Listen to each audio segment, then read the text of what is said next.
All right, thanks everybody for joining us this, I guess technically afternoon now. My name's Chad Hafley. I'm the Vice Chair of the North Carolina Library Association Technology and Trends Roundtable, and this is the latest in our roughly bi-monthly series of webinars, and I'm really pleased today to introduce Ian Boucher. From 2015 to 2018, Ian was the Emerging Technologies and Outreach Librarian at North Carolina Wesleyan College, where he worked with students, faculty, and staff to strengthen the library experiences of the college community through technology, programming, and instruction. He's recently started as an Information Literacy Librarian at Dickinson College. And Ian's here today to talk to us about getting started with a 360-degree camera. And with that, I'll turn it over to you, Ian. All right. Thank you very much, Chad. And thank you very much to everyone. I'm very grateful to have the opportunity to speak with all of you today. So in this presentation, I'm going to talk about my experiences of getting a 360-degree video and photo camera to help the library support the North Carolina Wesleyan College community. And before we get started, if you could just take a moment in the chat to type one of these numbers in that corresponds to your experience with 360-degree cameras. So 1 for you're completely new to this, 2 you're familiar with the concept, you've heard about it, 3 you're thinking about getting one for your library, 4 your library has gotten one pretty recently, or 5 you've used it at your library for more than a year. So you've had quite a bit of experience with it, but you're just looking at other angles. I'm gonna open up the chat real quick.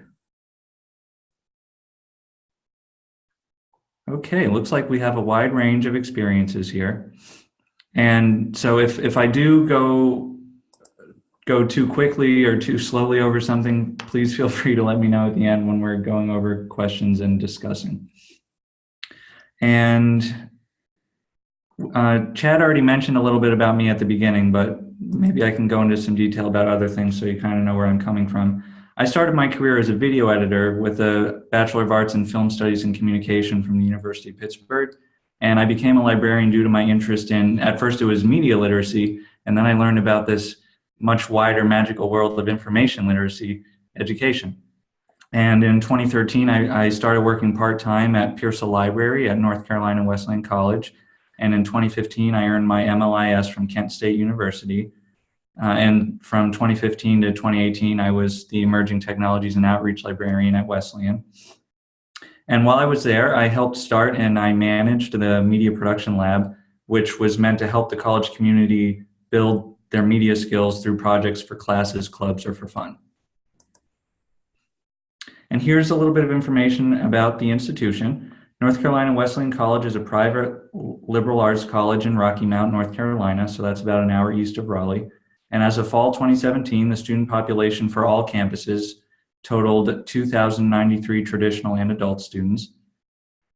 And that 42% of our students as of fall 2017 were African American, and 4.6% were international students. And while I was there, our media production lab resources included a memory card camcorder, a video editing computer, regular and portable green screens, some lighting kits, tripods, and sound equipment. One part that went into developing the lab for me was thinking about what tools and techniques were developing in the world outside of college. And also, libraries are an important venue for our society in terms of, well, a lot of things, but in terms of technology, it's a great way for communities to gain access to valuable resources that they might not have access to otherwise. And in this case, we lucked out that we were able to afford a 360-degree camera, which may not seem as far away as you might think. And so for those of you who are brand new to 360-degree cameras, what they can do is they can create images that see in every direction at once. So you can watch them on YouTube, you can scroll and drag around the screen to look in different directions. You can also use them in virtual reality and look around in any direction you want. And this is a technology that's increasingly being used, not just for popular videos, but in such areas such as journalism, marketing, and location tours. These two examples I have on the screen here, one of them is from the New York Times and the other is from the Smithsonian.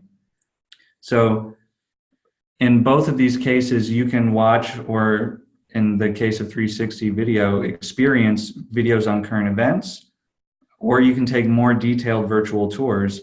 And this creates new layers of experiencing news and culture. for fictional videos, it opens up completely new dimensions of storytelling. So when you're watching a traditional movie, the camera is basically telling you where to look most of the time, unless you're watching Blue's Clues or something. But with 360-degree camera, video or photo stories, you have to find new ways to direct the participant. So you might be playing a virtual reality game in 360 degrees where you're going through a canyon, and you have to look at certain parts of the canyon at certain times to be able to succeed in the game. And it also opens up great possibilities because there's so much that you can leave up to the viewer. The viewer can look anywhere they want and explore anywhere they want. It creates a lot of very exciting possibilities. And as the New York Times puts it, you can stand alongside Iraqi forces during a battle with ISIS. You can walk on a planet 3 billion miles from the sun and join our award-winning journalists at the center of it all. Explore the library, that's kind of ironic, of 360-degree virtual reality experiences for yourself. So the New York Times actually offers an app that you can download to access this content on your phone, and I'll explain a little bit about that shortly. So this ties very much into virtual reality. At Pearsall Library, before we got the 360 camera, we already had Google Cardboard, which, if you haven't heard of it, it's a headset that you can use to put your phone in to view 360-degree videos, photos, and games, and it essentially turns your phone into a VR device. And we had a lot of success utilizing virtual reality apps and activities and courses. And these are just two examples of seasonal virtual reality library activities we did in partnership with our Teaching and Learning Center in spring 2017, a March Madness and a Mardi Gras event. In the March Madness one, we projected a VR app from a phone onto the wall, and the students were able to compete in virtual reality to see who could make the most basketball shots, and their friends, were sort of cheering them on and also trying to get the high score. And for Mardi Gras, students enjoyed snacks and some beads and things like that. And they were looking at VR apps and as well as 360 videos of New Orleans. And our instructional technologist at the Teaching and Learning Center, she has also had a lot of success in facilitating the use of Google Expeditions, which are a system of virtual reality tours for our faculty. So with 360-degree video and photo cameras, I wanted to provide an opportunity and see how valuable it would be for our college community to be able to create their own quality, immersive content easily for subjects like journalism, exercise science, biology, criminal justice, history, business. There are so many possibilities where this could be used academically. So in fall 2017, I worked with the Media Lab's work study student assistant to look at possible options. So we did some investigating, and this is the chart that we made in Google Docs that included all of our requested items for the Media Lab. So we had a column for the item, the price, the benefits of the product, as well as links to the product. And we narrowed down to 2 cameras based on ratings, price, and features. And both of these cameras are a lot more affordable than I thought they would be. I mean, they're still expensive, but it just shows how much more prevalent this technology is becoming. So we were lucky enough to be able to have our first choice approved in early spring 2018, I'm sorry. And it arrived much, I don't want to say right near the end of the semester. I think it arrived pretty quickly, actually, because we were able to experiment for a little while with it before summer came around. And this is a picture of the camera. It's called the Insta360 one, and it seemed like a good model for the price. It has pretty powerful quality and a lot of functions, and it's also actually really user-friendly, and you can connect it directly to your phone, which I still haven't used yet. So late in spring 2018, the Media Lab attendant experimented with the camera and created an initial workflow for it on our Media Lab LibGuide. And over the summer, I worked with some student assistants and students from outside the library to film an announcement video that we could roll out to the college community in the fall. During production, I also used the opportunity to develop a more detailed workflow for using the camera. And the camera makes most of it very easy for you. It automatically does the stitching. So the stitching is what it does to combine the different elements of the image from the different angles to make it look all seamless. One thing, though, that we had to make sure that we did while we were filming is to make sure that all the behind-the-scenes crew were completely hidden from view during filming, because in 360, there's no hiding behind the camera. Really, you make a cameo no matter what you do. So after filming, my editing process consisted of this sequence: getting the footage from the camera to editing to YouTube through Insta360 Studio, Final Cut Pro, and YouTube. I'll explain this in more detail. Don't feel like you have to take detailed notes on this specific process. Just consider the overall workflow from going to camera to computer to YouTube. So the camera we used has free software available online for free. It's called Insta360 Studio, that you can use either to do simple editing, or you can transfer videos to a more universal file type. You can also design motion paths to have the view pan where you want it to go. If you want to do some, even if you don't want to leave the view up to the participant, if you want to sort of guide them within a 360 space, you can do that using this editing program. And so first what I did was I downloaded videos from the camera onto the computer, and I brought them into this work screen. You can just drag them in, and it lists each file at a time. And then I transferred them. If you look on the sort of bottom right-hand side of the screen, I think it automatically just does it to the MP4 file type.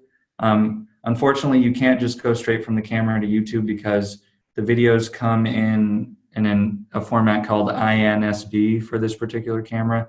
And to be able to use them on YouTube or other editing programs, you need to be able to transfer it to MP4. And I think it automatically does that for you. You just have to determine the file path, what quality you want it to be, and then you just do export. And if you want to do many shots in one video, because in the Insta360 editing program, you can only really do minor edits on one video at a time. But with Final Cut, you can put many videos together, and there's a special 360 mode that you can do with Final Cut. There are free 360 video editing options out there, but I haven't had a chance to try any of them out. But it looks like there are quite a bit of options. You can even integrate regular flat videos and photos into a 360 video on Final Cut. But if you do that, like if you look down here, these are the video clips and the audio clips. Some of them are piled on top of each other because those are regular flat clips. And what I had to do was make them smaller and copy them across the screen so that there will be a version of it in every direction that you look. And another really cool thing with Final Cut is that you can set the project to be monoscopic or stereoscopic. Stereoscopic makes your project look slightly different in each eye, which makes them more immersive for virtual reality. So if you think your video is going to be viewed on YouTube mostly, I would maybe start by staying monoscopic and seeing how that works out. And or if you want to be really, really daring, and just start with stereoscopic and see what happens. I'm sure it'll work out just fine. And again, don't worry about the nitty-gritty of editing in Final Cut Pro. But if you would have any questions after this presentation about editing in Final Cut, please don't hesitate to contact me, and I'd be happy to talk through with you on some of the more detailed concepts with it. So if you're directly uploading videos to YouTube without editing, you'll need to let YouTube know that you're uploading a 360 video by attaching metadata to it. So I use this metadata program. It's recommended by YouTube, and the link is right up there. Basically, if you Google uploading 360 videos to YouTube, Google is going to have a page, and you'll be able to download this program. It's called Spatial Media metadata injector. In this, all you have to do is open your video, click the My Video is Spherical, and then click Inject Metadata. So if you don't do that, then YouTube is going to be very confused, and it's not going to look like something that you can click and drag and scroll around and to look in the different directions. You're just going to more than likely see everything at once. But if you edit in Final Cut, so far with the first video that I've done and all of the drafts of that video, YouTube seems to be able to recognize automatically that it's a 360 video if you're doing it from Final Cut. And once it's on YouTube, it may take a few minutes for this 360-degree compass to appear on your video. So if you upload your video to YouTube and it doesn't seem to be working at first, don't be alarmed. Just like when you're uploading something in very high quality, like for a regular video, sometimes it takes a few minutes for it to fully load online. But in my experience with this short video that we made, it only took a few minutes of waiting and refreshing every so often before it was ready to be viewed in 360 degrees. The camera we used also had a feature called bullet time, which is a reference to the famous shot in the film The Matrix that rotates around Keanu Reeves as he dodges bullets in slow motion. On the Insta360 camera, you can activate a slow motion feature, attach a special string to it, and swing the camera around. Now, I'm sure some of you are like, oh, I don't know how well that's going to go swinging a super expensive camera around, but it actually looks like it would be a pretty safe process. And when I say looks like, I'll explain why later, because I didn't get to use it. But I think this has great potential for exercise science, like if you're breaking down movement. So we're going to watch this quick video that the camera company made.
Okay, so that's a little bit of a breakdown of the bullet time feature. One neat thing that it does is it automatically supposedly erases the string when you're swinging it around, which I think is really neat. Although this time when I watched the video, I was wondering, I hope those pigeons were okay. I hope they weren't swinging the camera right into those pigeons. I hope they were flying anyway, and they just happened to capture the moment. Anyway, enough of that from me. Here is the announcement video that we developed, meant to highlight specific examples for students, faculty, and staff of some of the things that you can use the camera for. And we'll go ahead and watch this real quick, and then I will talk about it at length. Just kidding, let me go back. Okay, let's try it again. Hi, I'm Joseph, and this is the library.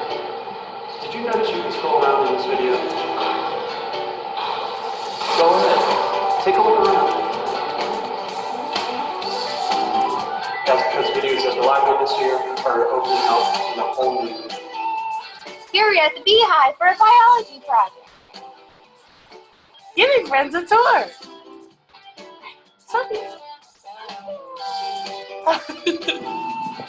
Sports. Breaking down movement for exercise science. Starting this year, you can make immersive videos like this one with our new 360 video and photo camera that can be watched online or in virtual reality.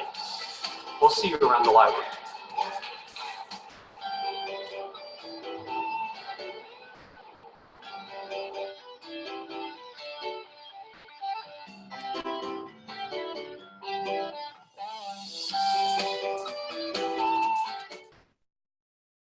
So yeah, it's definitely a fun, very exciting start, and I can tell you every moment that I did figure something out right was such an exciting feeling, and I did utilize many video tutorials and tech forums along the way, and I would have been so happy to continue helping our community at Wesleyan learn this resource. I posted the video on the afternoon of my second to last day at Wesleyan. So if I had more time, there are a few things that I would have adjusted before actually posting it. And you probably noticed some of them. For one thing, you may have noticed that the bullet time shot was the only shot that didn't feature content from Wesleyan. So we did film a shot in slow motion with one of the participants doing like a karate roll on the ground. But I didn't know at the time that I had to swing the camera around on a string. And I didn't notice that the special camera string was in the box at the time. It was really buried in there. And additionally, most of the stitching in these shots really got messed up in Final Cut because I was originally editing this project in a regular video sequence instead of in 360 mode. And when I did transfer over to 360 mode, I didn't replace all the shots, like finding the exact moment and bringing them into the timeline again. So the first shot looked really nice and seamless, but I didn't think to do that with all the other ones, so that's why there was that obvious splice area that you probably noticed in the video.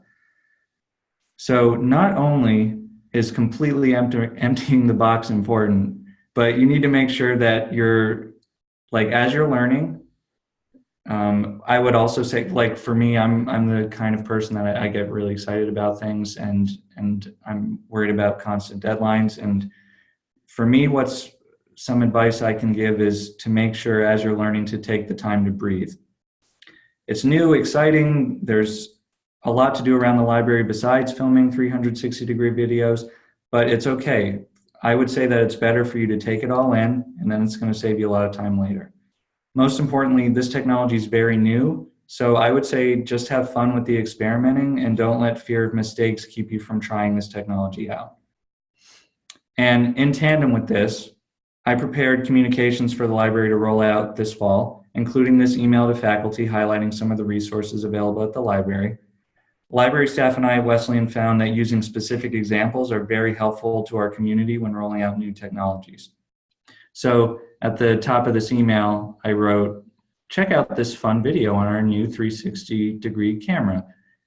Easily create immersive virtual reality experiences, whether in biology, criminal justice, exercise science, journalism, and beyond. And then there's a link to the video. And also in the email, I said, please don't hesitate to share any of these links with your students. So that's worked effectively at Wesleyan in the past, is contacting faculty who may be dealing in, like, more often in a particular area. We found it effective to contact them, and then they can relay it to their students who might be working with certain resources. And after sending out this email, what I would have done is I would have followed up. Had I stayed at Wesleyan, I would have followed up with announcements at faculty meetings, just individual conversations with faculty, further email outreach. I would have continued to work with faculty to keep this momentum going. And although I've been focusing on a particular academic library, this technology has value for so many kinds of communities. And for public libraries, and public libraries are using this technology from what I've seen, there are so many things you can do. You can provide a valuable resource for local businesses if they want to highlight a location or a product, like if they've prototyped something or if they have a restaurant. Highlighting community activities. And yes, 360 videos can be embedded on Facebook as well. So if somebody in the community went on a really neat trip that they want to share, or if in the case of Rocky Mount, if you go to Sylvan Heights Bird Park or you work at Sylvan Heights Bird Park and you do something in partnership with the library and you want to combine all of these different trips into one video and activities, you can do that. It's super empowering programming for kids and teens because they can create this technology that they see and they might not have access to individually. You can support citizen science if people want to, if a citizen scientist is filming a particular location, like if they're studying a swamp and they want to give other people an idea of the swamp ecosystem, you could make that available. You can create immersive library blogs, and those could even become artifacts. If people are like, oh, what did the library look like in 2019? They can look it up. And you can create online interactive versions of displays. You can even create virtual content for live displays. The things that you can do with this technology are very, very exciting. And to review, so for things that you can take with you to start utilizing this technology, it's a growing opportunity for communication in new dimensions. And also it's growing in that quality cameras are becoming more approachable and affordable. Same with virtual reality viewers through Google Cardboard. And the basic process that I went through is filming, editing, and posting. And for my initial test videos, I didn't even edit. I just brought them into the Insta360 Studio and then posted them on YouTube because they were just single shots. But you can use editing to create more complex videos depending on project need and as you and your community gain more experience. And most of all, by bringing this technology to your library, by helping your community gain access to create their own 360 or virtual reality content, you would be providing your community with a platform as empowering as it is trending. And again, libraries are an important venue for our society, for communities to gain access to resources they might not have otherwise. And here are my sources. And in conclusion, again, while I was just talking about one kind of library, this is a technology that can be useful to communities for a variety of libraries. And if I can be of any further assistance, please don't hesitate to contact me at Boucher, Boucheri, at dickinson.edu. And if you'd like to reach the librarians at North Carolina Wesleyan College to see how their use of this technology is developing, I've listed their main contact information as well. So their main email is reference@ncwc.edu, and their main number is 252-985-5350. And I'm a little biased, but you should definitely follow their YouTube and Facebook pages for resources and updates on a variety of topics. I also want to thank very much NCLA Technology and Trends and all of you for this and other opportunities that we have to connect and strengthen our understandings together about our experiences developing resources for our users. And now, I guess, does anyone have any questions, ideas, or suggestions they'd like to swing around, cover every angle of? I could go on with these puns for at least 5 more minutes before the questions. Thanks, Ian. That was wonderful. I see one question here from April. So if we wanted to do a virtual tour of our library, would you use video or just still photos? I'm thinking like a Google Street View experience just inside. Any advice would be appreciated. It depends on what your specific project goals would be. You could do both, really. Like, I think that you could create a very effective photo tour of the library, and also some ideas that I've been speaking with other librarians about are, if you want to do create virtual elements of an in-person tour, photos might be especially effective if you want to show them what the library used to look like at a different time. So photos can be very effective, but videos also can create some more interactivity. I've seen some 360 virtual tours where there's even like a well, I wouldn't say it was digital. Yeah, I think it was a live action. There was a tour guide there with you talking about things. So it depends on what you would want your tour to feature, how you would want to communicate the different elements of the tour with your audience. But both are very effective. So if we want to display those photos, what would you use to do that apart from Facebook? Like if we wanted to embed the tour on our website, for example. I don't know the answer to that off the top of my head. I'm trying to think of something offhand. I do not know the answer to that. But I can, yeah, absolutely, yeah. And if you would still want to talk about this, I could look at some possibilities and maybe share those with you based on my experience, things that look like they could be feasible. I can chime in here a little bit if you don't mind. I know you can upload the 360 photos to Google itself to show up in your location listings. And another thing we've looked at a little bit is there's a site called Kuula, KUULA.co, where you can upload 360 photos and then embed them on web pages because it's kind of problematic to do otherwise. Oh, awesome. I'll put that in the chat.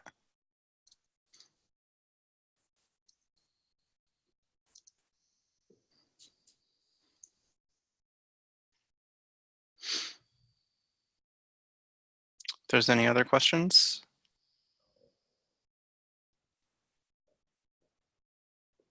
But yeah, I think viewing the 360 photos is one of the larger challenges at the moment. Yeah, and you would think it would be the videos. Mm-hmm. But I think that's right, that uploading to Facebook, they handle it automatically. I don't think Twitter does at this point. And I don't think Instagram does either, but Facebook does a pretty good job of it. Yeah, it does. All right, well, if there's no more questions, thank you so much, Ian. I really appreciate you sharing your expertise with us. And thank you everyone for attending. I'm going to wrap up the recording shortly, and once that's done processing, I'll send it around to everyone who registered today. But one final plug, please don't forget to visit nclatnt.org, the website for the roundtable. That's where you can both join as a member for $5 a year, and where you'll find an archive of all the webinars we've done going back, I should have looked, but probably 3 or 4 years now. There's a lot of expertise to be had there. All right, thank you all very much, and have a good afternoon. Thank you very much, everyone.